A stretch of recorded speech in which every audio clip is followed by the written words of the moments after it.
anak kita jutawan, dia ada SPM. Ataupun kita nak anak kita jadi jutawan, lepas tu dia ada degree.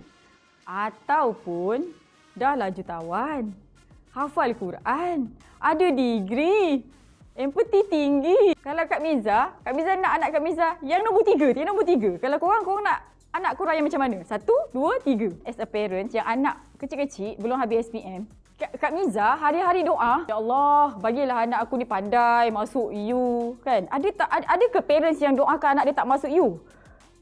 Kak Miza tak ada kot, kan?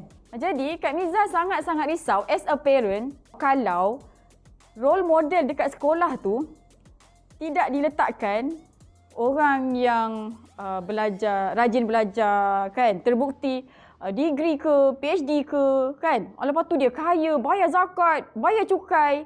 Kak Miza harap orang yang macam tu yang diletakkan dekat pentas sekolah. Tahu?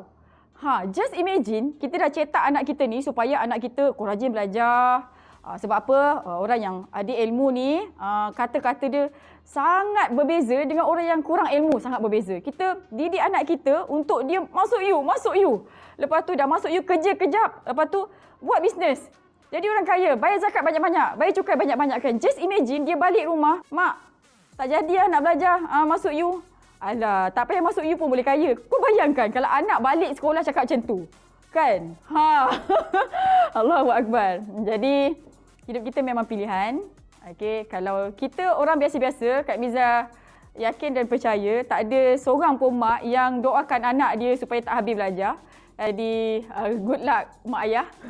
Mudah-mudahan anak-anak kita ni Allah yang Muhaimin jaga dia, pegang hati dia supaya hati dia sentiasa cinta dekat ilmu. Sebab kita cinta ilmu, anak kita mesti cinta ilmu juga, betul tak? InsyaAllah, kan? Mudah-mudahan anak kita ni jadi asbab Islam mulia, jadi asbab orang lain gembira, dapat banyak manfaat. Mudah-mudahan anak kita semua sekali jadi jutawan dunia akhirat, insya-Allah. Okay parents, good luck. Mudah-mudahan kita jadi contoh tauladan yang baik untuk anak kita. Bismillah.